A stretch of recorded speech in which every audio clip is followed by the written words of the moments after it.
আজরাইল আসিয়া প্রাণ করিব হরণ, হাইব আজরাইল আসিয়া প্রাণ করিব হরণ।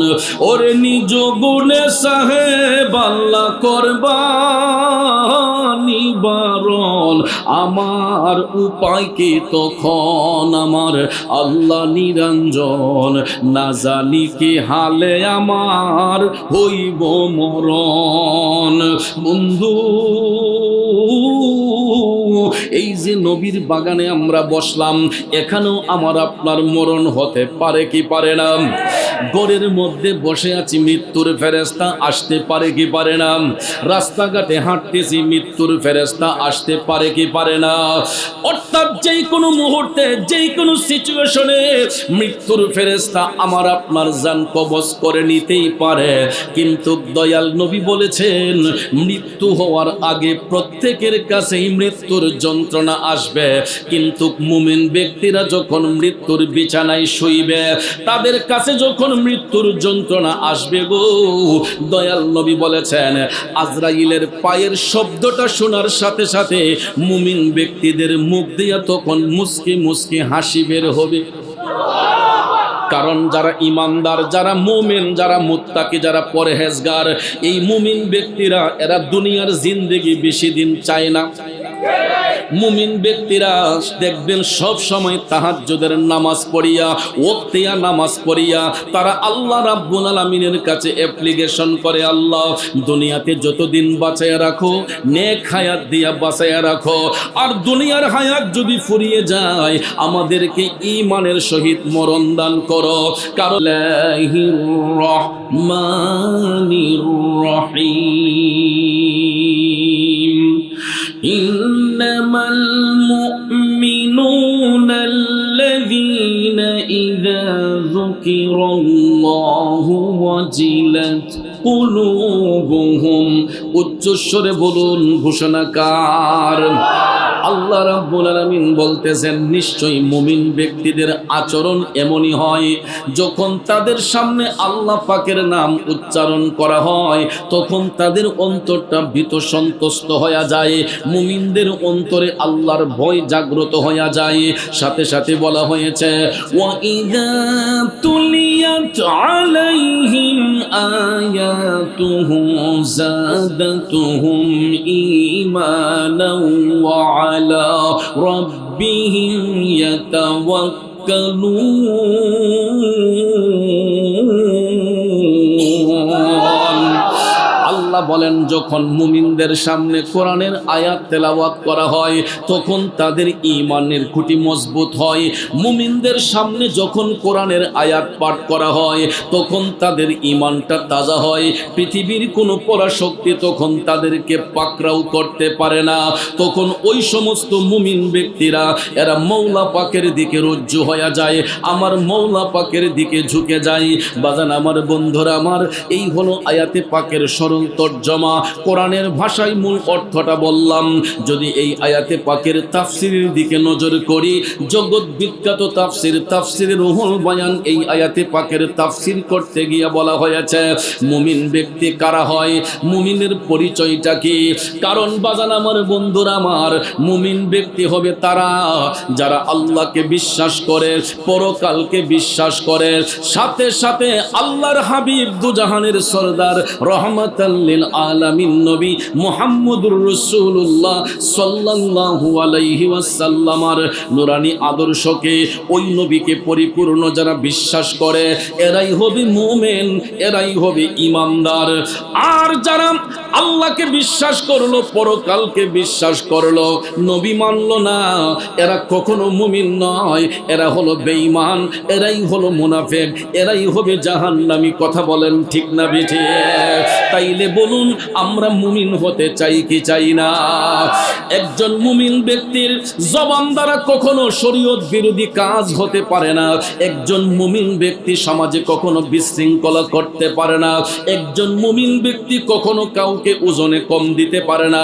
একজন মুমিন ব্যক্তি কখনো একটা ওয়াক্ত নামাজ ছাড়তে পারে না।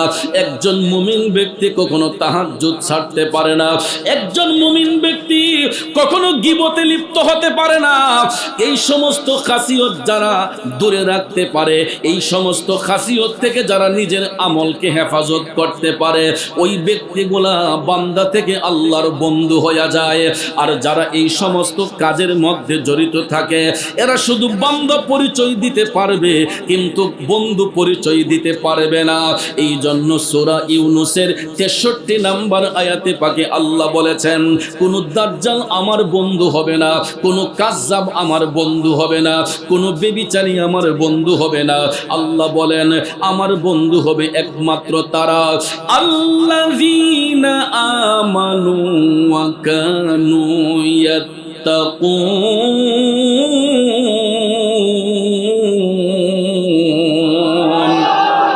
যারা হবে ঈমানদার, যারা হবে তাকওয়াবান, এরাই হবে আল্লাহর বন্ধু, এরাই হবে আল্লাহর ওলি।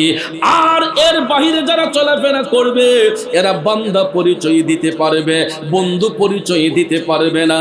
এই জন্য বাজান আমার বন্ধুরা আমার, তাফসীর রুহুল বয়ান প্রমাণ করেছে, মুমিন ব্যক্তিরা যখন দুনিয়া থেকে চলে যায় তখন তাদের মৃত্যুর যন্ত্রণা এত কঠিন হয় না।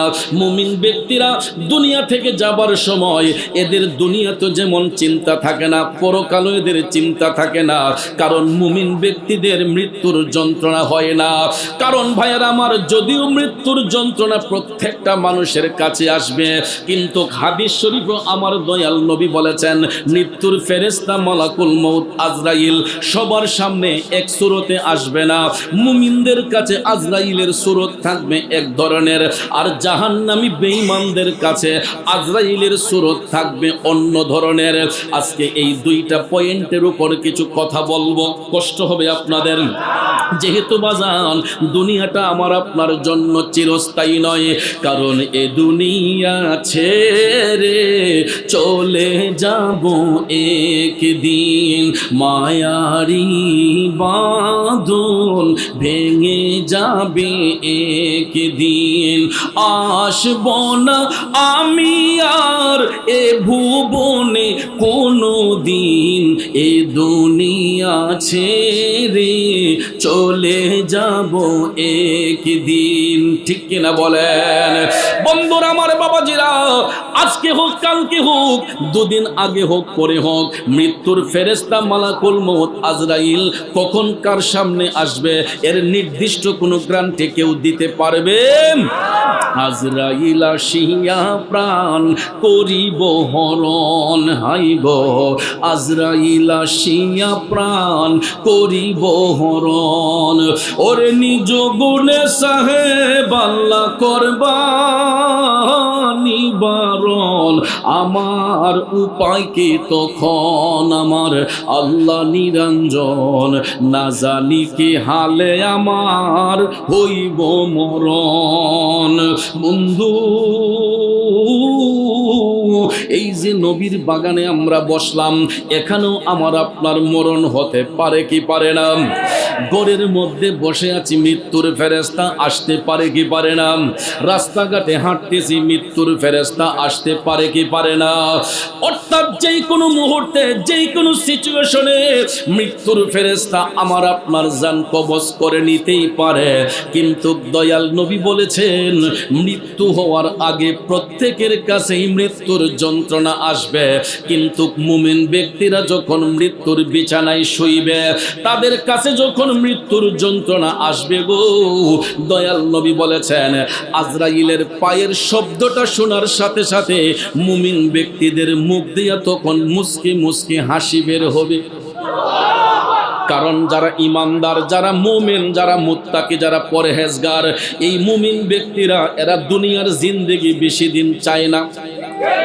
মুমিন ব্যক্তিরা দেখবেন সব সময় তাহাজ্জুদের নামাজ পড়িয়া, ওয়াক্তিয়া নামাজ পড়িয়া তারা আল্লাহ রাব্বুল আলামিনের কাছে অ্যাপ্লিকেশন করে, আল্লাহ দুনিয়াতে যতদিন বাঁচায়া রাখো, নেক হায়াত দিয়া বাঁচায়া রাখো, আর দুনিয়ার হায়াত যদি ফুরিয়ে যায় আমাদেরকে ঈমানের সহিত মরণ দান করো। কারণ দুনিয়ার মধ্য থেকে মুমিন ব্যক্তিরা আল্লাহর কাছে এইটুকু আশা করে, আল্লাহ দুনিয়া থেকে চলে যাবার সময় আমাদেরকে আমাদেরকে ঈমানের সহিত মরণ দান করো। তাইলে বলুন আমরাও ঈমানি মরণ চাই কি চাই না?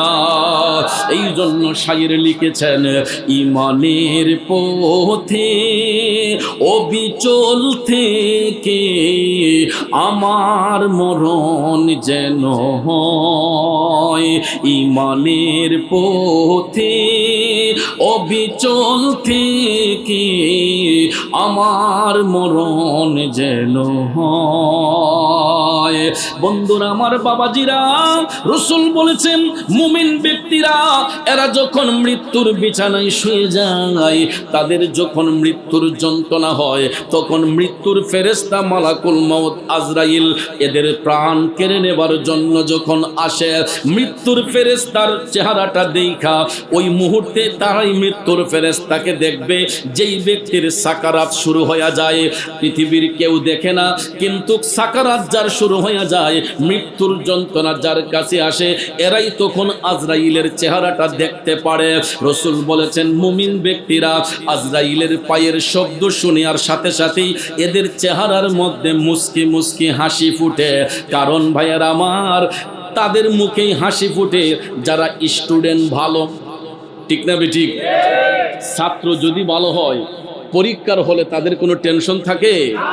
দেখবেন ভালো ছাত্রগুলা এরা আগে ভাগেই সিলেবাস কমপ্লিট করে ফেলে, তখন তারা পরীক্ষার আগে এরা রুটিনের অপেক্ষা করে, পরীক্ষার রুটিন কবে জানে দেয়।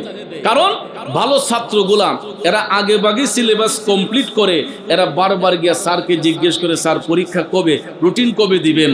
তারা দেখবেন এই পরীক্ষার রুটিনের অপেক্ষা করে। কারণ এই স্টুডেন্টগুলা ভালো, কারণ প্রশ্ন যেখান থেকে আসুক উত্তর লিখতে তাদের কোনো সমস্যা নাকি হয়। আর গাদা ছাত্র যারা হয়, যারা বেড স্টুডেন্ট, এরা দেখবেন পরীক্ষার আগেই এরা নায়ের গোড়া মুসরাদা থাকে, কিতা গিয়ে খাতার মাঝে লিখবো, কথা কোন ঠিক না বেঠিক? কিন্তু বাজান আমার, বন্ধুরা আমার, দুনিয়ার জমিনে গাদা ছাত্রগুলা হয়তো দুনিয়ার প্রতিষ্ঠানের মধ্যে পরীক্ষা দিলে নকল করে পাশ করতে পারে, কিন্তু আখেরাতের প্রথম ঘাটিটা হইল কবর। ওই কবরের ঘাট পার হইতে গেলে কোনো নকল চলবে না রে আব্বা। ওই পরীক্ষার মধ্যে যারা জয়ী হবে এরাই পরকালে শান্তি পাবে, আর ওই পরীক্ষার মধ্যে যারা জয়ী হবে না এদের কবরের মধ্যে আযাব হবে। মুমিন ব্যক্তিরা এই জন্য মৃত্যুর ফেরেশতাকে দেখা হাসে, কারণ তারা তাহাজ্জুদের নামাজ পড়েছে, তারা ওয়াক্তিয়া নামাজ পড়েছে, তারা আল্লাহর জিকির করেছে, তারা মুরাকাবা মুশাহাদা করেছে, তারা আমার মওলাকে খুশি করার জন্য যেই যেই আমল প্রয়োজন সব কিছু করেছে। মুমিন ব্যক্তিরা তো কোনোদিন কোনো মানুষের ক্ষতি করে না, এরা সব সময় ভালো কাজের মধ্যে দাবিত থাকে। এই জন্য মৃত্যুর ফেরেশতা আইসা তাদের দেহের মধ্যে হাত স্পর্শ করবে, হাত স্পর্শ কইরা হাতটা রাখতে যতক্ষণ সময় লাগবে মুমিন ব্যক্তিরা চোখের পলকেই তাদের জীবনটা দিয়ে দিবে, কারণ তাদের এমন কোনো কষ্ট হবে না।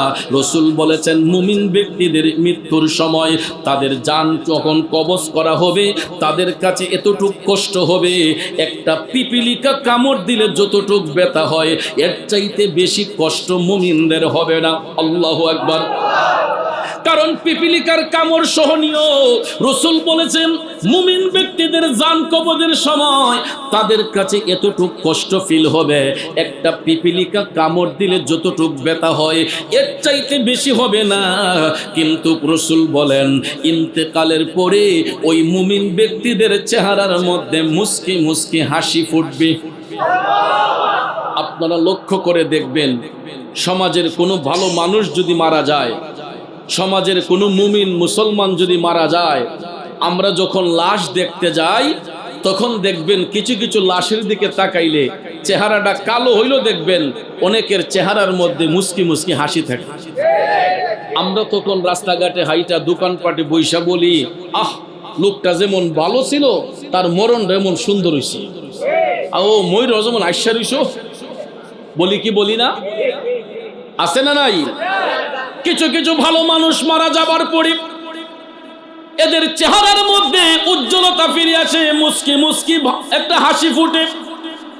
কালো হোক, শ্যাম বর্ণ হোক, উজ্জ্বল বর্ণ হোক, যদি ব্যক্তিটা মুমিন হয়, মুত্তাকি হয়, ইন্তেকালের পরে তাদের চেহারার মধ্যে একটা মুস্কি মুস্কি হাসি ফুটে, কারণ আখিরাতের প্রথম ঘাঁটি হইল কবর। ওই কবরের মধ্যে যাইলে 3টা প্রশ্নের মাধ্যমে ইন্টারভিউ হবে। এটা জানাজার মাঠে, মসজিদের আলোচনায়, খুতবার আলোচনায় শুনতে শুনতে আমরা অভ্যস্ত হয়ে গেছি। বলুন তো প্রশ্ন হবে কয়টা? তো দুরূদ শরীফ পড়ুন আল্লাহুম্মা। প্রশ্নের শেষ প্রশ্নটা হবে আমার দয়াল নবীকে নিয়া। দয়াল নবীর চেহারা আনোয়ার শরীরে কবরের মধ্যে হাজির করে ওই ব্যক্তিদেরকে বলা হবে ওয়ামান হাজার রুজুল বুইসা ফিকুম। সুবহানাল্লাহ। কোন নবীজিকে সরাসরি কবরের মধ্যে হাজির করা হবে। কারণ অনেকেই কয় যে নবীজির ছবি আইনে হাজির করাইব, আবার যখন দেখছে যে এটা কোনো যৌক্তিকতা নাই, তখন কয় না, রোজা শরীফের সাথে তার কবরের একটা সুড়ঙ্গ করা হয়। এরপরও বিশ্বাস করে না যে রসুল কবরে আসতে পারেন। পারেন কি পারেন না? ভাইয়ের আমার, বন্ধুরা আমার, রসুল তো শুধু দুনিয়ার নবী না, তিনি কবরেরও নবী, হাসরেরও নবী, মিজানেরও নবী, ফুলসিরাতের নবী, সর্ব জাগার জন্য তিনি রহমত। এই জন্য ওই নবীর উপাধি রহমাতাল লিল আলামের বহু বচন আলামিন। আলাম দ্বারা একটা জগৎকে বোঝানো হয়, আর আলামিন দ্বারা আল্লাহর কুল কায়নাতকে বোঝানো হয়। আমি প্রায় মাহফিল এটা বলি যাই, আল্লাহ পাকের উপাধি হলো রব্বুল আলামিন, নবীজির উপাধি হলো রহমাতাল লিল আলামিন। এখন চিন্তা করে দেখেন, আল্লাহর বেলায় যেই লকব, নবীর বেলায় একই লকব। আল্লাহ হচ্ছেন রব্বুল আলামিন, রসুল হচ্ছেন রহমাতাল লিল আলামিন। রব্বুল আলামিন শব্দের অর্থ গোটা জাহানের পালন কর্তা, আর রহমাতাল লিল আলামিন শব্দের অর্থ গোটা জাহানের রহমত। জোরে কন্যা সুবহানাল্লাহ। আল্লাহ হচ্ছেন গোটা জাহানের পালন কর্তা, রসুল হচ্ছেন গোটা জাহানের জন্য রহমত। এই জন্য আল্লাহর বেলায় বহু বচন, নবীর বেলায় বহু বচন, আলামের বহু বচন। আলামিন, আলাম দ্বারা একটা জগৎরে বোঝানো হয়, আলামিন দ্বারা আল্লাহর কুল কায়নাতকে বোঝানো হয়। এই জন্য বাজান আরেকটা জিনিস আপনারা সহজভাবে জেনে নিন, রাব্বুল আলামিন লিখতে আরবি যতটা অক্ষর লাগে, রাহমাতাল লিল আলামিন লিখতে আরবি ততটা অক্ষর লাগে। কালেমার অংশ কয়টা? দুইটা। দুইটার সংমিশ্রণে কালেমা হয় একটা, লা ইলাহা ইল্লাল্লাহ, আরেকটা হলো মুহাম্মদুর রাসূলুল্লাহ। দুইটার সংমিশ্রণে হবে এক কালেমা, লা ইলাহা ইল্লাল্লাহু মুহাম্মদুর রাসূলুল্লাহ। এখন প্র্যাকটিক্যালে আসুন, লা ইলাহা ইল্লাল্লাহ লিখতে আরবি যতটা অক্ষর লাগে, মুহাম্মদুর রাসূলুল্লাহ লিখতে আরবি ততটা অক্ষর লাগে। মক্কাতুল মুকাররমা লিখতে আরবি যতটা অক্ষর লাগে, মদিনাতুল মুনাওয়ারা লিখতে আরবি ততটা অক্ষর লাগে। বাজানো মসজিদ লিখতে আরবি যতটা অক্ষর লাগে, মাদ্রাসা লিখতে আরবি ততটা অক্ষর লাগে। তাইলে নামের সাথে নাম মিলাইয়া আপন হাবিবকে ইজ্জত দিছেন কে? রাসূল আমরা তোমায় না চিনিলে তোমার কে আসে যায়, दोनों जहान नबीजीर नूरी कदमे झुकाय। ठीक ना बेटे? दुनियार मोल्ला मुंशी रसूल के इज्जत दिले की ना दिले की, আমার আল্লাহ কয় ওয়ারাফানা লাকা যিকরাক, ওগো হাবিব আপনার ইজ্জত, আপনার প্রশংসা আমি আল্লাহ বুলন্দ করেছি। দুনিয়ার মানুষরা বাড়াইবে কি আর কমাইবে কি? আল্লাহ কয় আমি নিজেই তো আপনার ইজ্জত সম্মান বাড়াইয়া দিয়েছে। এই জন্য বাজান আমার আপনার মতো সাধারণ মানুষরা নবীর ইজ্জত বাড়াইবার সাধ্য নাই, কমাইবার সাধ্য নাই, কারণ বাড়াইয়া দিয়েছেন কে? জোরে বলেন কে? এই জন্য বাজান আমার নবী শুধু দুনিয়ার নবী না, তিনি কবরের নবী, হাসরের নবী, মিজানের নবী, ফুলসিরাতের নবী। আল্লাহর সৃষ্টি জগতে যতটা জগৎ সমূহ আছে, যেখানে আল্লাহ রাব্বুল আলামিন সেখানে রাসূল রাহমাতাল লিল আলামিন। ওই নবীকে কবরের মধ্যে সশরীরে আইনা হাজির করা হইব, বলা হবে ওয়ামান হাজার রুজুল বুইসা ফিকুম, যে উনি কে, উনার সম্পর্কে তোমাদের ধারণা কি বলো, তোমার রসুল কে? মুমিন ব্যক্তি যারা হবে এরা নবীকে দেখার সাথে সাথে এরা বলবে হাজা মুহাম্মদুর রাসূলুল্লাহ সাল্লাল্লাহু আলাইহি ওয়াসাল্লাম। চিৎকার মেরে কন্যা সুবহানাল্লাহ।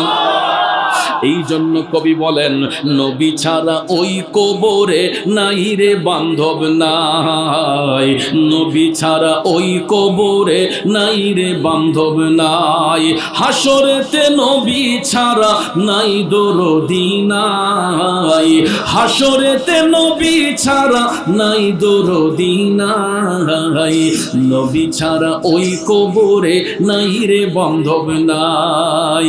বান্দার জন্য রহমত আমার নবী মুহাম্মদ, দুজাহানে আর কি আছে মোদেরই সম্পদ। ঠিক কিনা বলুন? নবী ছাড়া আমাদের কোনো সম্পদ নাই। কি হবে সন্তান দেয়া, কি হবে স্ত্রী দেয়া, কি হবে বাড়ি গাড়ি দেয়া, কি হবে টাকা পয়সা দেয়া যদি রসুল আমাদের সদয় না হয়, রসুল যদি আমার আপনার আপন না হয়, এই বাড়ি গাড়ি সম্পদ দিয়া কি হবে? চৌধুরী সাহেব, ভুইয়া সাহেব, পাঠান সাহেব, শেখ সাহেব দিয়া লাভ কি? সবচেয়ে বড় পরিচয় হলো আমরা দয়াল নবীর গোলাম। এই জন্য কবি বলছেন দুজাহানে কি যে হবে মোদের পরিচয়, প্রিয় নবীর গোলাম ছাড়া অন্য কিছু নয়। নবীর গোলামি করতে কোনো আপত্তি আছে? কোনো কষ্ট আছে?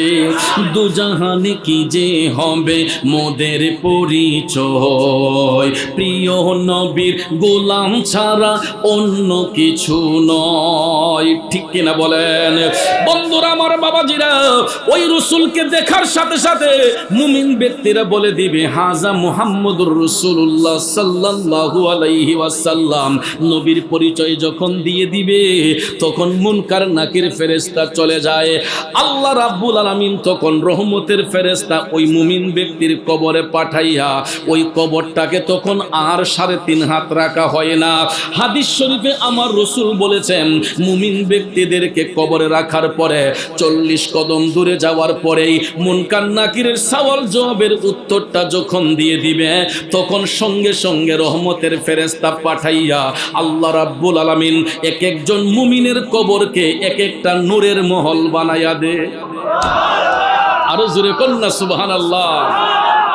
আমরা দেশের মধ্যে কিছু কিছু মানুষে ওয়াজ কইরা দেখবেন আমদারও কান্দায় নিজেও কান্দে, কবরের আযাব কেমনে সইব, কবরে সাপে কামড়াইব, এই কথা কইয়া দেখবেন নিজেও কান্দে আমদারও কান্দায়। কান্দান ভালো কথা, কিন্তু কার কবরে সাপ আসবে, কার কবরে গুরজে মারা হবে, এটা ভাঙ্গা বুঝাই দিতে হবে। মুমিন ব্যক্তির কবরে সাপ আসবে না, মুমিন ব্যক্তিদেরকে কবরে রাখার পরে গুরজে মারা হবে না, মুমিন ব্যক্তিদেরকে কবরে রাখার পরে তাদের কবরে কোনো জাহান্নামের আগুন জ্বলবে না। কারণ আমার রাসূল বলেছেন মুমিন ব্যক্তিদেরকে কবরে রাখার পরে ওই কবরটাকে আল্লাহ 70 গজ প্রসারিত কইরা এক একজন মুমিনের কবরকে এক একটা নূরের মহল বানাইয়া দেওয়া হয়।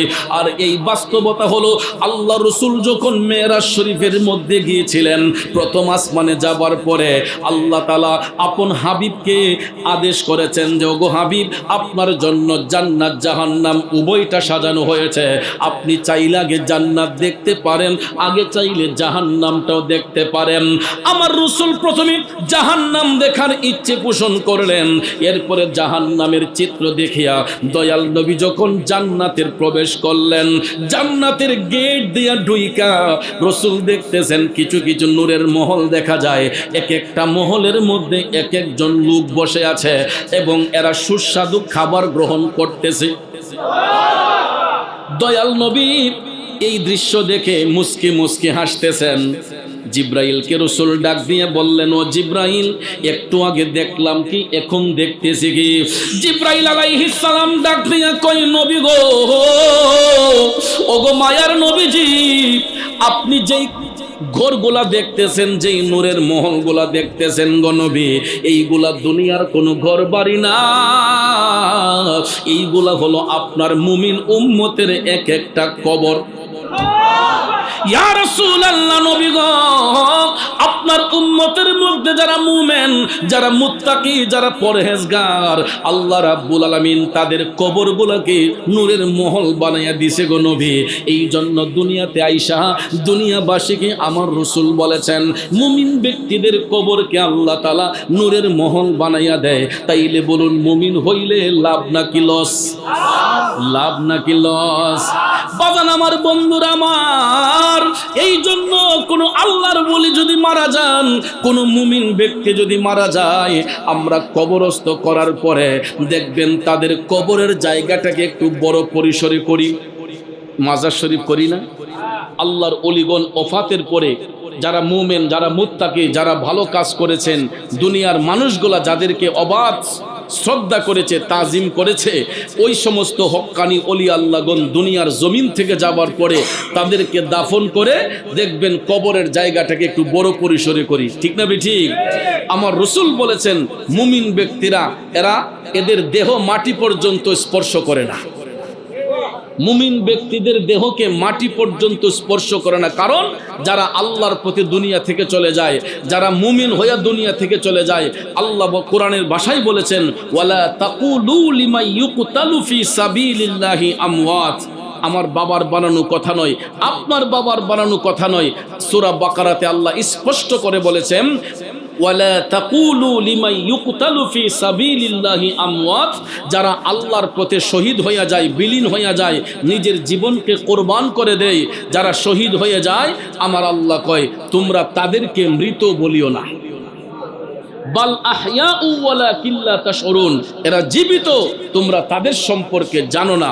তাইলে আল্লাহ বলছেন জীবিত, আর আমরা দুনিয়ার মানুষগুলা বলে যে মানুষ মরলে বলে ফচ্চা গল্লা একবারে বলে শেষ হয়ে যায়। তাইলে আপনারা মোল্লার কথা মানবেন নাকি আল্লাহর কথা মানবেন? বন্ধুরা আমার, কোরআন সাক্ষী দিচ্ছে, মুমিন ব্যক্তিরা ইন্তেকালের পরে এরা জিন্দা। এদের কবরে রাখার পরে কবরটা 70 গজ প্রসারিত হয়ে মুমিন ব্যক্তিদের কবর নূরের মহল হইয়া যায়। রাসূল বলেছেন, এদের দেহটাকে মাটি পর্যন্ত স্পর্শ করে না রে বাজান। এই জন্য আল্লাহর ওলিগণের ইন্তেকালের পরে আমরা তাদের কবরের জায়গাটাকে একটু বড় পরিসরে করি। এটাতে কোনো আপত্তি নেই, এটার মধ্যে কোনো বিশৃঙ্খলা নেই, এটার মধ্যে কোনো ফতোয়া দিতে নেই। কারণ মুমিন ব্যক্তিরা ওফাতের পরে তাদের কবরের জায়গাটা বড় করা এটা নাজায়েজের কোনো বিষয় নয়। কিন্তু বাজান, আযাব হবে এদের কবরে। আসুন এবার জেনে নেই, রাসূল বলেছেন, যারা জাহান্নামী ব্যক্তি, দুনিয়ার জমিনে যারা মানুষকে ওজনে কম দিছে, যারা মানুষের হক নষ্ট করছে, যারা চিটারি বাটফারি করছে, যারা সুদের ব্যবসা করছে, যারা ঘুষের ব্যবসা করছে, যারা সমাজের মানুষদেরকে ঠকাইয়া চলছে, যারা মাতা পিতার মনে কষ্ট দিছে, যারা আপন ভাইকে সম্পদ থেকে বঞ্চিত করছে, ওই ব্যক্তিগুলার যখন মৃত্যুর যন্ত্রণা হয়, আমার রাসূল বলেছেন এদের চেহারাটা বিদ্রুপের মতো হইয়া যায়। এদের যখন মৃত্যুর বিছানায় শুয়ে যায়, তখন তাদের হাঁপানি রোগের মতো শুরু হয়। যখন এরা আজরাইল আলাইহিস সালামের পায়ের শব্দটা শুনে, নাউজুবিল্লাহ কোন, রাসূল বলেছেন জাহান্নামী ব্যক্তিরা এরা যখন মৃত্যুর বিছানায় শুয়ে যায়, তাদের যখন সাকারাত শুরু হয়, মৃত্যুর ফেরেশতা মালাকুল মউত আজরাইল এমন একটা ভয়ঙ্কর সুরত নিয়ে আসে, এমন একটা ভয়ঙ্কর সুরত নিয়ে আসে, মৃত্যুর ফেরেশতার আজরাইলের ভয়ঙ্কর রূপটা দেখেই ওই ব্যক্তিগুলার হাঁপানি রোগের মতো শুরু হয়ে যায়।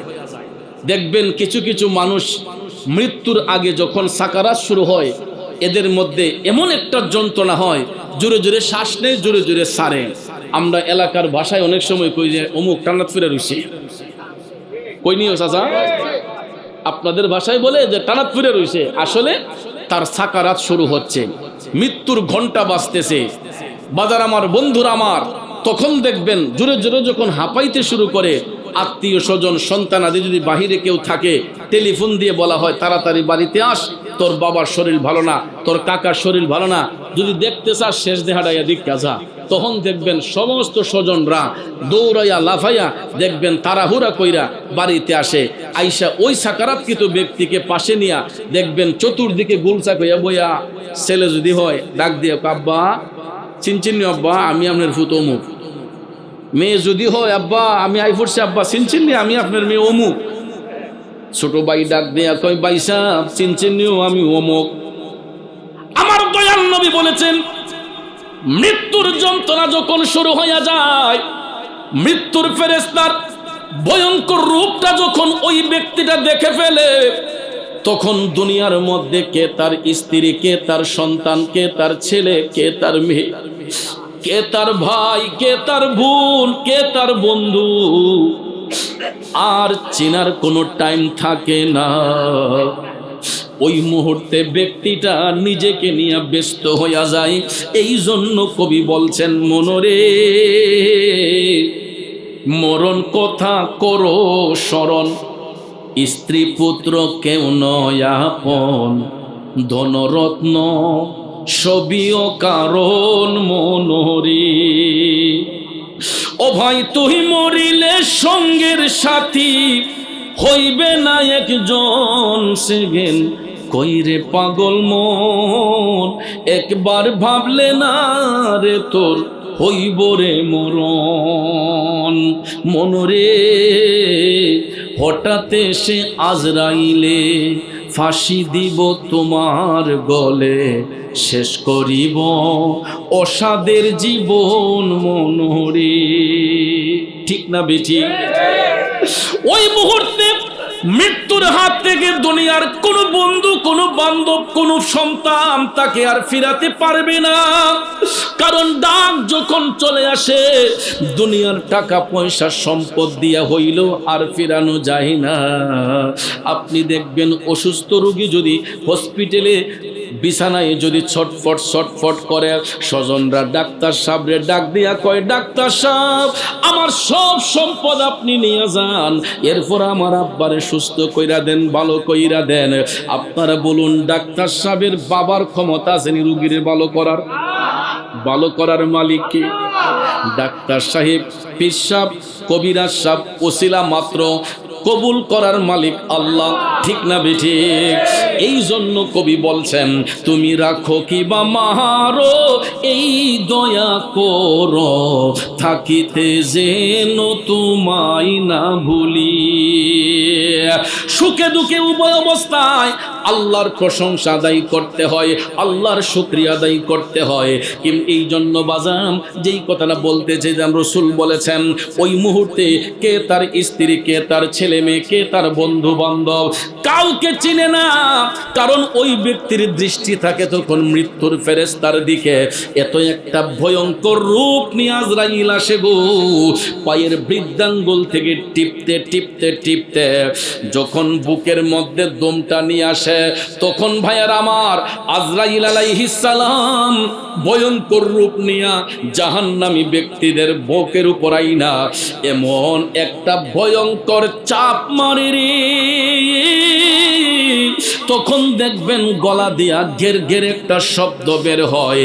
এরপরে ভাইয়ার আমার মৃত্যুর ফেরেশতা আজরাইল আলাইহিস সালাম জাহান্নামী ব্যক্তিদের জানটা এত কষ্টের সহিত হরণ করে নেয়, এত কষ্টের সহিত জাহান্নামীদের জানটা কবজ করা হয়। অনেক সময় এই ভয়ঙ্কর চিপের কারণে অনেক মানুষের পেশাব পায়খানা বের হইয়া যায়। যারা লাশ ধৌত করে, আমার কথা বিশ্বাস না হলে যারা মৃত ব্যক্তির লাশ ধৌত করে জিজ্ঞেস করে দেখবেন, অনেক মানুষের পায়খানার রাস্তা দিয়ে ময়লা পাওয়া যায়, অনেকের লুঙ্গিতে পেশাবের দুর্গন্ধ পাওয়া যায়। ঠিক নি বাজান? এটা জাহান্নামীদের বেলায় যারা দুনিয়াতে চিটারি বাটফারি করছে, মানুষের হক নষ্ট করছে, পরে হয়তো বুজুর্গ সাজ্জা গেছে। অনেক মানুষ দেখবেন আগ জীবনে চিটারি বাটফারি দান্দালি কইরা এরপরে শেষ জীবনে নিজে একবারে কাবা করে ইমামের মতো হয়ে যায়। কিন্তু ওই হকদার যদি তারে ক্ষমা না করে, যেই ব্যক্তির হক নষ্ট করছে ওই হকদার যদি তার হক থেকে তাকে মুক্তি করে না দেয়, ওই ব্যক্তি কবরের ঘাট পার হতে পারবে না। নামাজ কাজা করছেন, রোজা কাজা করছেন, চোখের পানি চাইরা আল্লাহর কাছে তওবা করলে আল্লাহ মাফ করে দেয়। কারণ আল্লাহর নাম রহমান, আল্লাহর নাম রহিম, আমার আল্লাহর নাম গাফফার। এই জন্য বান্দা যদি পাহাড় পরিমাণ গুনাহ করে, নামাজ রোজা কাজা করছে, চোখের পানি ছাইরা যদি কয় আল্লাহ গো আমি তো অপরাধ করছি, আমারে ক্ষমা করো, আল্লাহ কয় আমি তোরে মাফ করলাম। কিন্তু বান্দা যদি বান্দার মনের কষ্ট দেয়, একজন আরেকজনের হক নষ্ট করে ওই হকদার তার হক থেকে যতক্ষণ আমাকে মুক্তি করে না দিবে ততক্ষণ পর্যন্ত কবরের ঘাট পার হওয়া কোনো পক্ষেই সম্ভব না, আল্লাহও তারে ক্ষমা দিবে না। এই জন্য কবি বলছেন, মন ভাঙ্গে না মসজিদে ভাঙ্গে, ভাঙ্গে আমার আল্লাহর ঘর, ভাঙ্গে আমার আল্লাহর ঘর, মন মন্দিরে আল্লাহর বাড়ি, ব্যথা দিস না তার ভিতর। ঠিক না বেঠি বাজান? মানুষের মনে কষ্ট দিতে নাই, মানুষের হক নষ্ট করতে নাই।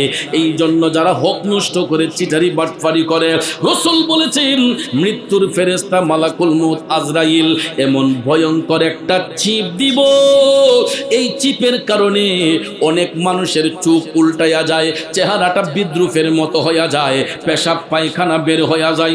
ঠিক নিও বাজান? কিছু কিছু মানুষ ইন্তেকালের পরে দেখবেন অনেক মানুষের লাশ দেখতে ভয় লাগে, চোখ উল্টাইয়া যায়, চেহারাটা কেমন বিদ্রুপের মতো হইয়া যায়।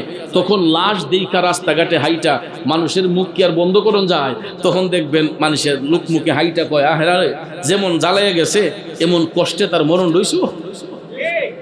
কথা কোন ঠিক না বেঠিক?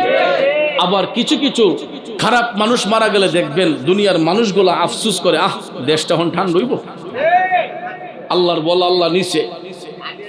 কথা কোন ঠিক না বেঠিক? আর মুমিন ব্যক্তিরা মারা গেলে দুনিয়ার মানুষগুলো আফসোস করে কান্না করে। আর অসৎ মানুষ যখন দুনিয়া থেকে বিদায় হয়ে যায় দেখবেন দুনিয়ার মানুষগুলো আল্লাহর কাছে শুকরিয়া আদায় করে। আর ভালো মানুষ মারা গেলে দেখবেন দুনিয়ার মানুষগুলা আফসোস করে চোখের পানি ছাইরা কান্না করে। আর জাহান্নামী ব্যক্তিদের বেলায় রাসূল বলেছেন এদের চেহারাটা বিদ্রুপের মতো হয়ে যাবে এবং এদের পায়খানার রাস্তা দিয়ে পেশাব পায়খানা বের হবে এবং এদের চেহারাটা বিদ্রুপের মতো হয়ে যাবে। কেনই বা হবে না? কারণ এরা তো ছাত্র ভালো না। ছাত্র ভালো হইলে না পরীক্ষা ভালো হইতো, টেনশনে তো এমনি হেরার 12টা বেজে গেছে গা। ঠিক না বেঠি? কারণ ভাইয়ার আমার ওই মুহূর্তে তাদেরকে পাঠানো হইব আখিরাতের প্রথম ঘাট কবরে। ওই কবরে নেওয়ার পরে যখন মুনকার নাকির ফেরেশতা 3টাই প্রশ্নের মাধ্যমে ইন্টারভিউ নিবে, শেষ প্রশ্নটা হবে আমার রাসূলকে নিয়া, ওমান হাজার রুজুল বুইসা ফিকুম, দয়াল নবীর সশরীরে কবরে হাজির কইরা যখন বলা হইব কে তোমার রাসূল, ওনার সম্পর্কে তোমাদের ধারণা কি? তখন ওই জাহান্নামীগুলা রাসূলকে দেখবে, দেখার পরও বলবে লা আদরি, আমি তো চিনি না, আমি জানি না, ওনার সম্পর্কে জানি না। লা আদরি, নবীকে দেখার পরেও এই পুরা কপইল্লা সেই দিন রাসূল চিনবে না। কেমনে চিনবো? কারণ দুনিয়ার মধ্যে তুই নবীর এনে টানাটানি করছে, নবীর শানে বিয়াদবি করছে, আছে না নাই? ভাইয়ার আমার, বন্ধুর আমার, সামান্যতম বিয়াদবি যদি কেউ দয়াল নবীর শানে করে তার জিন্দেগির সমস্ত আমল বরবাদ হইয়া যাবে।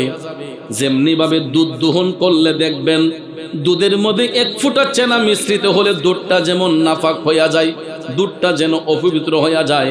নবীজির শানে সামান্যতম গুস্তাকি যদি কেউ করে, বিয়াদবি যদি কেউ করে, যত বড় আমল বন্দেগি করুক না কেন তার জিন্দেগির পুরা আমল বরবাদ হইয়া যাবে। ঠিক না বিঠে? এই জন্য আশেক কই, প্রেমিক কয়, লোকে আমায় পাগল বলে আমার দুঃখ লাগে না, আমাকে পাগল করেছে আরবের ওই মদিনা, আমাকে পাগল করেছে আরবের ওই মদিনা। বাবাজির আমার, বন্ধুরা আমার, ওই জাহান্নামী ব্যক্তিগুলা রাসূলকে দুনিয়াতে চিনে নাই, এই জন্য কবরে গিয়ে আমার নবীর চিনবে না। তখন মুনকার নাকির ফেরেশতা চলে যাবে। আমার রাসূল বলেছেন আল্লাহ রাব্বুল আলামিন তখন আরেক দল আযাবের ফেরেশতা তাদের কবরে নিয়োজিত করে। তখন ভাইয়ের আমার, ওই জাহান্নামী ব্যক্তিগুলাকে কবরের মধ্যে রাইখা 2 পাশের মাটি তাদেরকে চাপ দেওয়া হয়, কবরের 2 পাশের মাটিকে চাপানো হয়। চাপাইতে চাপাইতে চাপাইতে ওই ওই জাহান্নামী ব্যক্তিগুলার দুই পাশের বডিতে, দুই পাশের কবরের মাটি আইনা এমন ভাবে চাপ দেওয়া হবে, মাটির চাপে ডান পাজরের হাড্ডিগুলা বাম পাজরে যাবে, বাম পাজরের হাড্ডিগুলা ডান পাজরে যাবে। এ বন্ধু আমার বাবাজিরা, মুরগের হাড্ডিতে কামড় দিলে যেই রকম মরমর করে ভেঙে যায়, জাহান্নামী ব্যক্তিগুলাকে কবরে রাখার পরে কবরের দুই পাশের মাটির চাপে তাদের দেহের হাড়গুলা তখন মরমর করে ভেঙে যায়। বন্ধুরা আমার বাবাজিরা, এরপরে শুধু সেটা শেষ নয়, আমার নবী যখন জাহান্নাম দেখতে গিয়েছিলেন তখন দয়াল নবী ওই সমস্ত ব্যক্তিদের কবরের আযাবের দৃশ্য দেখেছেন। জাহান্নামী ব্যক্তিগুলাকে কবরের মধ্যে যেই আগুনের তাপ দিয়া জ্বালানো হয়, রাসূল বলেছেন এই আগুনের তাপ যদি দুনিয়ার জমিনে একটা সুইয়ের নালা দিয়া যদি এই তাপটা দেওয়া হইতো, জাহান্নামী ব্যক্তিদেরকে কবরে যে আগুন দিয়া জ্বালানো হয় ওই আগুনের তাপটা যদি দুনিয়ার জমিনে একটা সুইয়ের নালা দিয়া যদি দেওয়া হইতো, তাহলে দয়াল নবী বলছেন গোটা পৃথিবীর মানুষের চেহারা জ্বলে অন্ধকার হয়ে যেত। কেউ বাজান, সুইয়ের নালাটা কি বেশি মোটা? সুইয়ের নালা দিয়ে কি ঢুকে? একটা সুতা ঢুকে। এও 40 বছর ওভার হইলে ই নালা দিয়ে সুতাও ঢুকান যায় না। চোখে যদি সমস্যা হয়, কথা কোন ঠিক না বেটি? দেখা যায় না। যারা 50-60 বছরের মানুষ এরা দেখবেন সুইয়ের নালা দিয়ে সুতাটা ঢুকাইতে না, বরাবর দিলে জায়গা বের হইয়া, ঠিক না বেটি? তো দয়াল নবী বলছেন জাহান্নামী ব্যক্তিদেরকে কবরে যেই আগুন দিয়া জ্বালানো হয়, এই আগুনের তাপটা যদি দুনিয়ার জমিনে একটা সুইয়ের নালা দিয়া যদি শুধু ছাড়া হইতো, তাইলে গোটা পৃথিবীর মানুষের চেহারা জ্বলে অন্ধকার হয়ে যেত।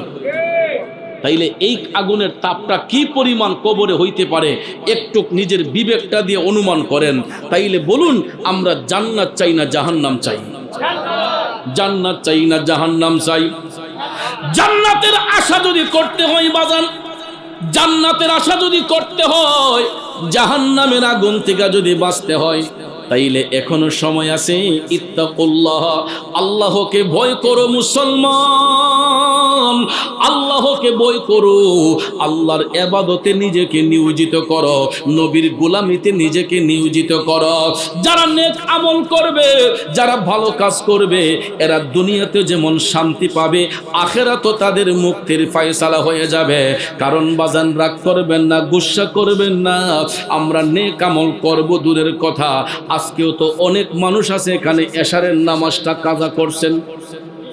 হ্যাঁ, আমি চ্যালেঞ্জ করে বলতে পারবো, এই মাহফিলের শ্রোতা যারা আসছেন এখানে অনেক মানুষের আজকে এশারের নামাজ কাজা হয়েছে, অনেক মানুষের মাগরিব কাজা হয়েছে, আসর কাজা হয়েছে, জোহর কাজা হয়েছে। ফজরের কথা বললে তো লজ্জা চলে আসে। এটি তো বাদ ওই ফজরের কথা কইলে তো লজ্জাই আসে। অনেক সময় মসজিদের পাশ দিয়া যদি যাই, প্রায় সময় ফজরের নামাজ পড়তে মসজিদে ঢুকলে গিয়া দেহুদা ইমাম সাহেব আর মুয়াজ্জিন সাহেব, এরপরে যদি 1-2 মুরব্বী মুসল্লি যারা এই দজবঙ্গ রোগী, এমদা কাশে একজনে, হেমদা কাশে একজনে, হুজুর ঠিক না ঠিক? কিন্তু এতগুলা যুব সমাজ এলাকাতে বসবাস করে, সরদারির বেলায় আগাইয়া, নির্বাচনের বেলায় আগাইয়া, মিছিল মিটিংয়ে আগাইয়া, কিন্তু নামাজের দিক দিয়ে পিছাইয়া। কথা কোন ঠিক না ঠিক? সর্দারির সময় দেখবেন বাপের আগে গিয়ে ফুতে কথা কয়, আর নামাজের সময় হইলে আব্বা যাবো আগে, আমি পিছিয়ে। ঠিক না ঠিক? মসজিদের মধ্যে কি কোনো উঁচা নিচা আছে? আল্লাহর ঘরে যখন আমরা ডান পা দিয়ে যখন প্রবেশ করি, তখন ভাইয়ার আমার আল্লাহুম্মা আফতাহলি আবওয়াবা রাহমাতিকা এই বলে যখন আল্লাহর আমানতে চলে যায়, কথা বলেন, আল্লাহর আমানতে চলে যায়, এখানে রাজা, বাদশাহ, ফকির, মিসকিন আর কোনো ভেদাভেদ নাই, সবার হচ্ছে এক সমান জায়গা। ঠিক না ঠিক?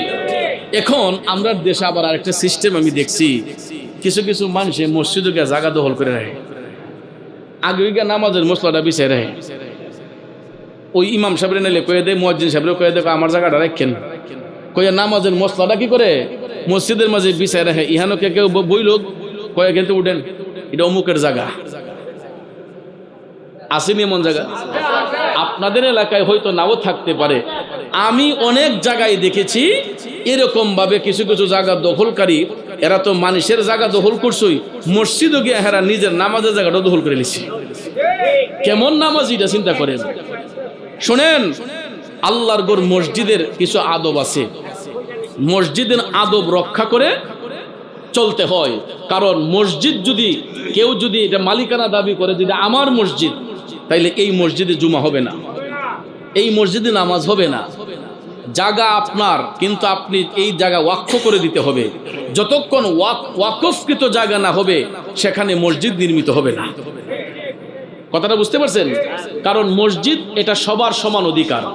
ফকিরের যেমন অধিকার, রাজার এমন অধিকার, বাদশার যেমন অধিকার, মিসকিনের এমনই অধিকার, একই সমান অধিকার। মসজিদের মধ্যে কোনো উঁচা নিচা নাই। কথা কোন ঠিক না ঠিক?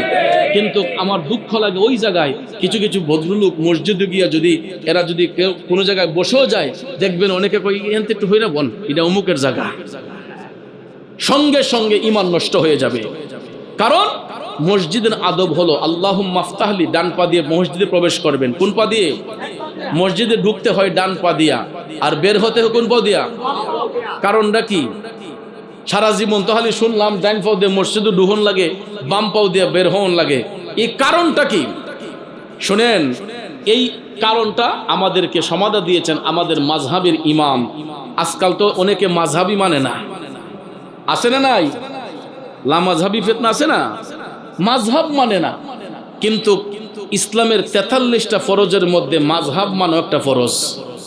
আমাদের মাযহাবের ইমাম হলো ইমামে আজম আবু হানিফা রাদিয়াল্লাহু তাআলা আনহু, যিনি এশারের ওয়াক্তের ওযু দিয়া ৪০ বছর ফজর পড়েছেন একটানা।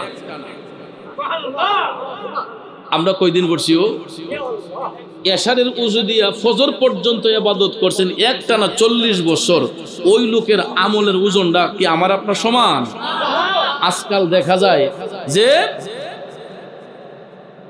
কিছু কিছু মানুষ অল্প বিদ্যা ভয়ঙ্করী জুতারে কয় আলমারি, আছে না নাই? আগারও খবর নাই, গুড়ারও খবর নাই। উনি বাংলা কিতাব সটি কিতাব কইরা উনি বড় মুফতি হয়ে গেছে।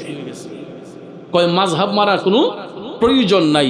কিন্তু আমাদের ভারতবর্ষে, এই এশীয় উপমহাদেশে ইসলামের অভয় বাণী, ভারতবর্ষে ইসলামের অভয় বাণী আসছে ইমামদের মাধ্যমে, অলিদের মাধ্যমে। কথা কোন ঠিক কিনা? তো মাযহাবের ইমাম একটা মাসালা, সুষ্ঠু মাসালা দিয়েছেন যে কেন আমরা ডান পা দিয়ে মসজিদে প্রবেশ করব। কারণ ডান পার মধ্যে শক্তি থাকে বেশি। ঠিক নেই বাজান?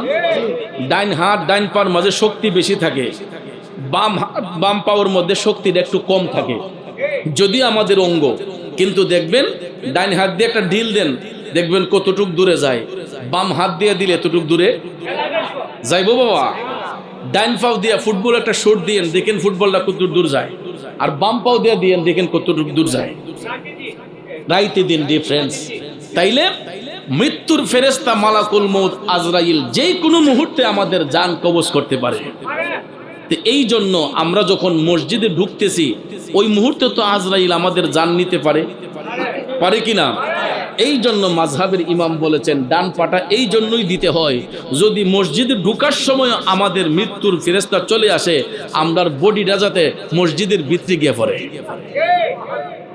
আমাদের বডিটা যদি কি মসজিদের ভিতরে যেতে পড়ে, যেহেতু ডান পায়ে শক্তি থাকে বেশি, তো ডান পাটা বাড়ালে ওই মুহূর্তে যদি মৃত্যু হয়েও যায়, আমাদের বডির ঝুঁকটা থাকবে কি সামনের দিকে, মসজিদের দিকে।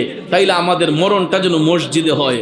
বের হবার সময় বাম পা দিতে হয় এই কারণে, যদি আমাদের মৃত্যুর ফেরেশতা ওই মুহূর্তে চলে আসে, যেহেতু ডান পাও শক্তি বেশি থাকে, বাম পাওটা বাড়াইলো যদি মৃত্যু হয়ে যায়, যাতে আমাদের বডিটা মসজিদের ভিতরে থাকে। আর টয়লেটে ঢোকার সময় আগে দিতে হয় বাম পাও, পরে দিতে হয় ডান পাও। এটা মনে রাখবেন। আমরা তো ইটা উজবিজ করে চলি না, আমরা সব সময় এগুলা মান্য করে চলবেন। টয়লেটে যখন ঢুকবেন তখন আগে দিবেন কোন পাও? বাম পাও। বের হবার সময় ডান পাও। এটার কারণ হলো এই সেম, যদি ওই মুহূর্ত আমরা যে টয়লেটে ঢুকতে যাচ্ছি ওই মুহূর্ত তো আমাদের মৃত্যুর ফেরেশতা চলে আসতে পারে। অনেক মানুষের টয়লেটে মরণ হয়েছে না, বহু হয়েছে বাজানো। এই জন্য আমরা যদি বাম পাওটা আগে বাড়াই, যদি ওই মুহূর্তে মৃত্যু হয়ে যায়, যাতে আমাদের বডিটা টয়লেটের বাহিরে পড়ে, যাতে কেউ কয় না যে এটা লেট্রিন নবীরা মরছে। আর বের হবার সময় ডান পা দিয়ে বের হবেন টয়লেট থেকে, এই কারণে যাতে যদি ওই মুহূর্তে মরণ হয় আমাদের বডিটা যাতে টয়লেটের বাহিরে পড়ে। এই জন্য বাজান মসজিদে ঢুকবেন ডান পা দিয়ে, বের হবেন বাম পা দিয়ে, টয়লেটে ঢুকবেন বাম পা দিয়ে, বের হবেন ডান পা দিয়ে। কথাটা কি মনে থাকবে? এই জন্য বাজান আমার মসজিদ আল্লাহর ঘর, এটা এমন একটা নিরাপদ জায়গা। আমার রাসূল বলেন যখন মুসল্লি ডান পা দিয়ে মসজিদে প্রবেশ করে, ওই মুহূর্তে যখন ব্যক্তিরা মসজিদে ঢুকে যায়, মায়ের গর্ভ থেকে সন্তান ভূমিষ্ঠ হইলে যেরকম নিষ্পাপ হয়ে আসে, একটা মানুষ যখন আল্লাহর ঘর মসজিদে ঢুকে যায়, ওই মুসল্লিটা কচি শিশুর মতো নিষ্পাপ হয়ে যায়। কারণ ঢুকার আগেই আল্লাহ তাআলা রহমতের ফেরেশতা পাঠাইয়া ওই বান্দার কালবের যত ময়লা আছে সমস্ত গুনাহ আল্লাহ উঠাইয়া নেয়। ফেরেশতা পাঠাইয়া আল্লাহ কয় আমার ঘর পবিত্র, আমার ঘরে অপবিত্র হইয়া কেউ ঢুকতে পারবে না। এই জন্য দেখবেন আমরা মসজিদে যখন ঢুকি ডান পা দিয়ে উজু কইরা ঢুকি, তার আগে আল্লাহ তাআলা আমাদের কালবের ময়লা ফেরেশতাদের মাধ্যমে উঠাইয়া নেয়। মসজিদে ঢুকলে আমরা নিরাপদ আশ্রয়ে চলে যাই, কারণ মসজিদ এটা কাবার অংশ। কথা কোন ঠিক না বেঠিক? এই জন্য ভাইয়ার আমার আল্লাহর ঘর মসজিদের মধ্যে গেলে উচ্চ বাক্যে কথা বলতে নাই, ওইখানে দখলদারি দেখাতে নাই, এই যে এটা আমার জায়গা, এটা আমার জায়গা। এখানে বাবা কোন, ছেলে কোন, সন্তান কোন, নাতি ফতি গোষ্ঠী কৃষ্টি যা আছে সবার এক কাতার। ঠিক না বেঠিক? এই জন্য যারা আগে জায়গা পাবে তারা আগে সামনের সব পুরা করবে, এরপরে দ্বিতীয় সব, তৃতীয় সব, এরপরে কাতার যতগুলো আছে এইগুলো আমরা পূরণ করে বসবো। হ্যাঁ, এখানে একটা বিষয় আছে, যদি কোনো মেহমান মুসাফির, এক মসজিদে যদি কোনো মেহমান মুসাফির, যেমন একজন বরেণ্য ব্যক্তি, বুজুর্গ ব্যক্তি, একজন হক্কানি আলেম যদি আপনার এলাকার মসজিদে আসেন, এই মেহমানকে সম্মান দেওয়া মেজবানদের দায়িত্ব। মেহমানকে ইজ্জত করে যে হুজুর আপনি সামনে চলে যান, এটা হলো মেহমানের ইজ্জত, এটা আল্লাহ রসুল নিজে দিয়েছেন। ঠিক না বেঠিক? এরপরে রসুল এটাও বলেছেন, আমাদের মাযহাবের ইমাম শিক্ষা দিয়েছেন যে যদি কোনো মসজিদের ইমাম সাহেব, খতিব সাহেব থাকেন মসজিদে, যদি উনার সমপর্যায়ে আরেকজন আলেম যদি আসেন, ওনার উচিত হলো ওনাকে ইজ্জত করা, যে হুজুর আপনি নামাজটা পড়ান। এটা হলো আলেম আলেমকে ইজ্জত দিবে। কথা কোন ঠিক না বেঠিক? কিন্তু আমাদের সমাজে এরকম কোনো জায়গার মধ্যে পাওয়া যায় না। অনেক জায়গার মধ্যে গেলে একজন ভালো মানুষ গেলেও, একজন মুফতি সাহেব গেলেও, একজন পীর সাহেব হুজুর গেলেও, অনেক পাড়া মহল্লার ইমাম সাহেবরা মনে করে যে নামাজটা পড়াইলে নি আমার সম্মানটা নি কমে জায়গা না, বরঞ্চ আপনার ইজ্জত আল্লাহর দরবারে আরো বুলন্দ হবে, কারণ মেহমানকে ইজ্জত দেওয়ার কারণে। কথাটা ঠিক না বেঠিক? এই জন্য বাদান আমার বন্ধুরা আমার, আমরা এই দুনিয়ার মুসাফির, এই দুনিয়াতে কে কতদিন থাকবো এটার কোনো নির্দিষ্ট গ্যারান্টি নাই। অনেক বাবা মনে করে যে আমার ছেলে আমারে কাফন দাফন করব, কিন্তু এটা একবারে ভুল ধারণা। কারণ বাজান সন্তানের কাঁধেই শুধু পিতার লাশ হয় না, পৃথিবীর মধ্যে এমনও সিচুয়েশন আসে অনেক সময় পিতার কাঁধেও সন্তানের লাশ বহন করতে হয়। আমি হবিগঞ্জের কথা বলি না, আমি রাজশাহী দিনাজপুরের কথা বলবো না, আপনার নবীনগরের মধ্যেও আমি নিজের চোখে দেখেছি কত বাবা নিজের কাঁধের মধ্যে সন্তানের লাশ নিয়ে নিজের হাতে বাবা সন্তানকে কবরে শোয়াইছে। এই জন্য বাজান মৃত্যুর কোনো সিরিয়াল নাই, কার আগে কে কখন চলে যায় এর নির্দিষ্ট কোনো গ্যারান্টি কেউ দিতে পারবে না। এই জন্য দুনিয়া ছেড়ে যাবার আগে নিজের ঈমান আমলটাকে মজবুত করতে হবে, মানুষের সঙ্গে সদাচরণ করতে হবে, নেক আমলের মধ্যে জিন্দেগি অতিবাহিত করতে হবে। তাইলে দুনিয়াতে যেমন ইজ্জত পাবেন, কবরের মধ্যে গেল শান্তি পাবেন। তাহলে বলুন, দুনিয়া আখেরাতে আমরা সম্মান চাই কি চাই না? আল্লাহর কাছে আমরা সম্মান চাই কি চাই না? তাইলে বেশি বেশি করে আল্লাহর ইবাদত করবেন, জিকির করবেন, কারণ ফরজ ইবাদতের মাধ্যমে বান্দার গুনাহ মাফ হয়, আর নফল বন্দেগীর মাধ্যমে বান্দা আল্লাহর ওলি হয়। বাজান ফরজ ইবাদতের মাধ্যমে বান্দার গুনাহ মাফ হয়, কিন্তু ওলি হইতে গেলে নফল বন্দেগী লাগে। এই জন্য দেখবেন পরীক্ষার মধ্যে 33 পাইল তো পাস, হুজুর 100-র মাঝে কি 33 পাইল ছাত্র পাস। আপনারা কোন তো এই ফাঁসের কোনো গুণাগুণ আছে? এটা বিশেষ বিবেচনায় ফাঁস, তাই না? 33 পাইলে কোনো রকম ফাঁস। আর যদি লেটার পাইতে হয়, ফার্স্ট ডিভিশন পাইতে হয়, A+ পাইতে হয়, গোল্ডেন পাইতে হয়, তাইলে 100-এ 100 আনসার করতে হয়। আর 100-এ যারা 100 পায় এরা গোল্ডেন A+ পায়। এরপরে যারা 80-র উপরে পায় এরা A+ পায়। কথা কোন ঠিক না বেঠিক? এরকম ভাবে মার্কের উপর ভিত্তি করে আমাদের ডিভিশন আসে, আমাদের গ্রেড আসে। তো এই জন্য ভাইয়ার আমার, বন্ধুরা আমার, ফরজ ইবাদত করলে আল্লাহ তাআলা বিশেষ বিবেচনায় ফাঁস করাইয়া দেয়, কিন্তু আল্লাহর বন্ধু হইতে গেলে আমাদেরকে ওয়াজিব, সুন্নত, নফল, মুস্তাহাব প্রত্যেকটা আমলের দিকে আমাদেরকে গুরুত্ব দিতে হবে। কথা কোন ঠিক কি না? এই জন্য বাজান, ফরজ ইবাদতের পাশাপাশি তাহাজ্জুদের অভ্যাস করবেন। কারণ আমরা তো এখন মোটামুটি যারাই এলাকাতে বসবাস করি, শহরে বসবাস করি, 11টা-12টার আগে কেউ বিছনায় যায় না। কথাটা ঠিক না? 11টা-12টার আগে সাধারণত আমরা এখন গ্রামে বলেন, শহর বলেন, কেউ বিছানায় যায় না। যদিও কোনো ইনকেস চোখের মধ্যে ঘুম চলে আসে, আমাদের তখন তথ্য প্রযুক্তির যুগ, আমাদের হাতে এখন অ্যান্ড্রয়েড আছে, মোবাইল ফোনের মধ্যে অ্যালার্ম দিয়ে রাখেন। অত রাত্রে 2টা, 2:30, 3টায় অ্যালার্ম দিয়ে রাখেন। 3টার সময়, 2:30টার সময় উঠা আপনি একটু উজু করে তাহাজ্জুদের নামাজটা পড়েন। তাহাজ্জুদের নামাজ যদি আমরা পড়ি, তাহাজ্জুদের নামাজ পড়ে আপনি আল্লাহর কাছে যা চাইবেন আল্লাহ বান্দার সে আশাই পূরণ করে। কারণ ভাইয়ের আমার, পরিশ্রমে ধন আনে, পুণ্যে আনে সুখ, আলস্যে দারিদ্র আনে, পাপে আনে দুঃখ। ঠিক না বেঠিক? আমাদের একটু পরিশ্রম হবে, যদিও আমরা তাহাজ্জুদের নামাজটা পড়তে একটু কষ্ট হয়, কিন্তু কষ্ট ছাড়া কি সফলতা আসে? প্রত্যেকটা কাজের পিছনে দেখবেন সফলতা আসে পরিশ্রমের কারণে। ঠিক না বেঠিক? তাহলে আমরা চেষ্টা করলেই পারি। মানুষের অসাধ্য কিছু নাই। মানুষ যদি জঙ্গল দিয়ে হাঁটে, জঙ্গলটারও মঙ্গল হয়ে যায়। ঠিক না বেঠিক? দেখবেন জঙ্গলের ভিতর দিয়ে মানুষ হাঁটলে একটা সরু রাস্তা হয়ে যায়। কৃষক ভাইরা এই যে জমিনের লাইলে দাদে হাঁটে, এদিকে তার গাড়ি ঘোড়া চলে না, মানুষ হাইটা চলে। তখন দেখবেন চোখের মাঝখান দিয়া কৃষক যেই দিকে হাঁটে, মানুষ যেই দিকে হাঁটে, দুই পাশে ঘাস থাকে, মাঝখানে দেখবেন একটা সরু রাস্তা থাকে। কারণ মানুষের পায়ের ছাপ যেই দিকে পড়ে ওই দিকে রাস্তা হয়ে যায়। তাহলে আমাদের পায়ের ছাপে যদি জমিনের মাঝখান দিয়ে রাস্তা হয়ে যায়, জঙ্গলার ভিতরে রাস্তা হয়ে যায়, আমরা যদি নেক আমলের পথে হাঁটি, আমরা যদি ইমানের পথে হাঁটি, তাই না আমাদের ইমান আকীদাকে মজবুত করতে পারবো না? তাহলে আমরা চেষ্টা করলেই পারবো। মানুষের অসাধ্যের কিছু নয়, সব কিছু মানুষের সাধ্যের ভিতরে। তাহলে অতীতে যা কিছু করছি সব কিছু ছেড়ে দিয়া আমরা 5 ওয়াক্ত নামাজ পড়বো, আমরা হালাল রিজিক খাবো, হারাম ব্যবসায় কেউ যাব না, আমরা সৎ পথে থাকবো, সত্যের পথে থাকবো ইনশাল্লাহ। তাইলে দেখবেন আমাদের ভবিষ্যৎ সুন্দর হবে, পরিবারে শান্তি আসবে। আজকে আমার বাবাজি জনাব হাজি মোহাম্মদ মোতাহার মিয়া সাহেব, ওনার ইচ্ছা, ওনার বাড়িতে আইনা আমাকে একটু মিলাদ মাহফিল করাবেন। আমার বন্ধু জনাব মাহবুবুর রহমান সাহেবকে উনি বলেছেন যে মুরাদ হুজুরকে কিভাবে আনন্দ যায়, আপনি এইটা একটা সুযোগ করে দেন। তাহলে আল্লাহ পাক আমার আশাকেও কবুল করেছেন, আপনাদের কাছে আসতে পেরেছি। আর আজকে দেখেন সারা দিন আকাশের অবস্থা এত ভালো ছিল না। ঠিক না বেটি? এটাও কিন্তু আল্লাহর একটা দয়া, আল্লাহর দয়া না? কারণ এই দিনের কোনো গ্যারান্টি আছে? যেই কোনো মুহূর্তে বৃষ্টি আসতে পারে। বিকালবেলা আমি দেখছি আকাশটা ভেবলা ভেবলা ভাব, মেঘাচ্ছন্ন ভাব, না জানি কোন সময় আইফরে, এরকম একটা চিন্তা ভাবনা ছিল।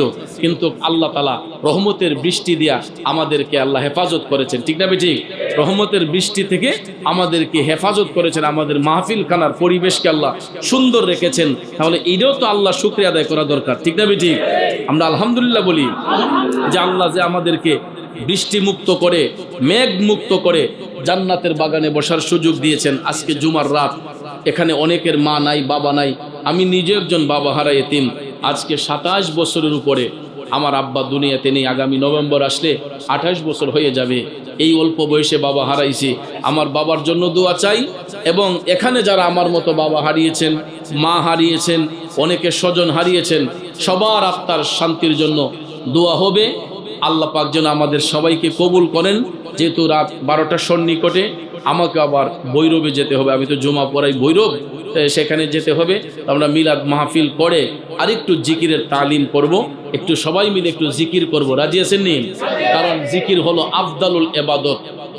এবাদত, উত্তম এবাদতের মধ্যে জিকিরও একটা এবাদত। কিন্তু আমাদের দেশে জিকির নিয়ে অনেকে ট্রল করে, মস্কারা করে, কিন্তু বাজান জিকির কোনো মস্কারার এবাদত নয়। আলা বিযিকরিল্লাহি তাতমাইন্নুল কুলুব, যেই কালবের মধ্যে আল্লাহর জিকির থাকে নিশ্চয়ই এই কালকে আল্লাহ প্রসারিত করে দেয়, বুলন্দ করে দেয়। এবং আল্লাহ তাআলা বলেছেন, ওয়ামান আ'রাদা আন যিকরি ফাইন্না লাহু মাঈশাতান যানকা ওয়া নাহশুরুহু ইয়াওমাল কিয়ামাতি আ'মা। যারা আল্লাহর স্মরণ থেকে দূরে সরে যায়, আল্লাহর জিকির থেকে যারা গাফেল হয়ে যায়, আল্লাহ বলেন আমি তাদের জন্য কঠিন শাস্তি নির্ধারণ করে রেখেছি কিয়ামতের ময়দানে। এই শাস্তি হলো তাদেরকে অন্ধ বানায় আল্লাহ উঠাইবে, যারা জিকির থেকে দূরে সরে থাকে। এই জন্য যুবক ভাইদেরকে বলবো, আল্লাহর জিকির নিয়ে কখনো এনকার করতে নাই, মস্কারা করতে নাই। জিকিরের অনেক ধরন আছে। জিকির সাধারণত দুই প্রকার, একটা হলো জিকিরে জালি, আর একটা হলো জিকিরে খফি।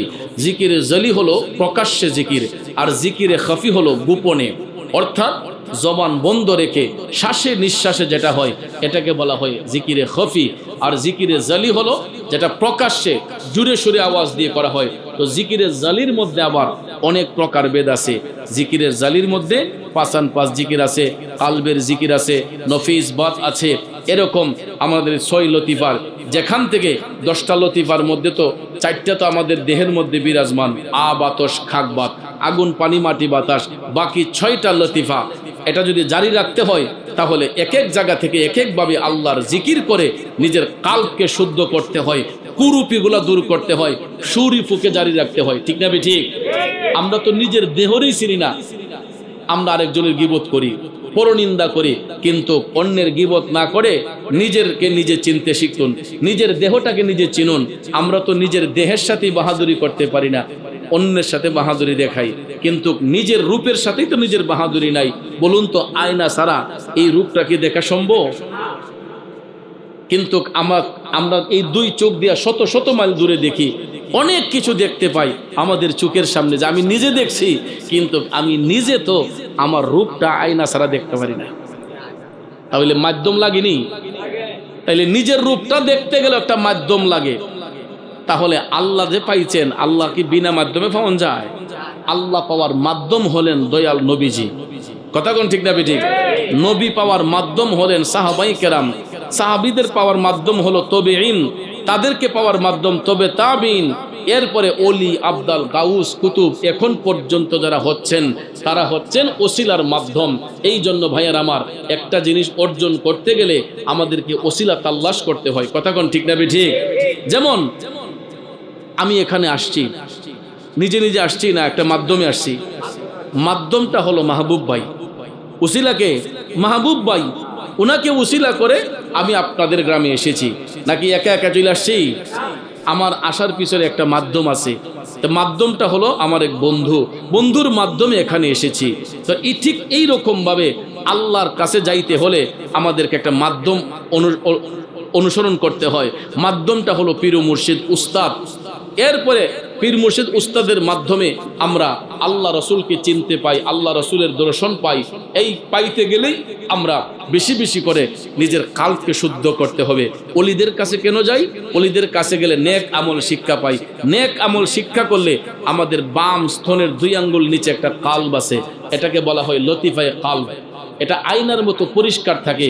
নারী পুরুষ যখন সাবালক হয় তখন পাপ করতে করতে এই পরিষ্কার কালবটা টিক্কার মতো কালো হয়ে যায়। আর এই অন্ধকার কালবকে জিন্দা করতে হলেই বেশি বেশি করে আল্লাহর নামের জিকির করতে হয়, আল্লাহর নামের জিকির করতে হয়। আর এই জিকির দিয়ে যখন কালবের মধ্যে আঘাত করবেন, লৌহেতে জং ধরলে হাতুড়ি গরম করে বাড়ি দিলে দেখবেন লৌহের জং দূর হয়। ঠিক তদ্রূপভাবে বান্দার কালবের মধ্যে যেই গুনাহ জমে থাকে, ময়লা জমে থাকে, আল্লাহ নামের জিকির করলে এই কালবের ময়লা পরিষ্কার হয়। এই জন্য এই ময়লা পরিষ্কার করতে গিয়েই আমরা একজনের উসিলা ধরি, একজন আলেমের শরণাপন্ন হই, একজন হক্কানি পীর মাশায়েখের উসিলা আমরা ধরি। কারণ মাধ্যম ছাড়া কোনো জিনিস হাসিল করা যায় না। কারণ উস্তাদ ছাড়া কি শিখান যায়? যেই কোনো জিনিস উস্তাদ ছাড়া শাগরিদের শিক্ষা গ্রহণ করা সম্ভব হয় না। তো এই জন্য আমরা আল্লাহ রাসূলকে চেনার জন্য একটা প্রতিষ্ঠানে যাই। একটা হলো জাহিরি প্রতিষ্ঠান, একটা বাতিনি প্রতিষ্ঠান। একটা হলো জেনারেল প্রতিষ্ঠান, একটা আধ্যাত্মিক প্রতিষ্ঠান। জেনারেল শিক্ষা প্রতিষ্ঠান হলো দুনিয়ার স্কুল, কলেজ, মাদ্রাসা, ইউনিভার্সিটি, এগুলো হচ্ছে দুনিয়ার বিদ্যালয়। আর আধ্যাত্মিক বিদ্যালয় হলো অলি আল্লাহর দরবার, যেখানে গেলে দুনিয়া এবং আখিরাত পাওয়া যায়। কথা কোন ঠিক না ঠিক? দুনিয়া আখিরাতের শিক্ষা পাওয়া যায়। তো এই জন্য বাজান, আমরা কখনো গীবত করব না, পরনিন্দা করব না, মানুষকে নিয়ে কখনো তামাশা করব না, কোনো মানুষের গীবত আমরা করব না। আল্লাহ পাক যেন আমাদেরকে এসব কাজ থেকে হেফাজত করেন, সবাই বলি আমিন। আমরা জিকির করব, তার আগে দয়াল নবীকে সালাম দিয়ে, নবীজির তাজিম নিয়ে আমরা ইনশাল্লাহ আবার বসে আল্লাহ পাকের জিকিরে মশগুল হব ইনশাল্লাহ। ফেরেশতোं की सलामी देने वाले फौज पढ़ते थे सैयदा हजरत माँ आमिना सुनती थी तो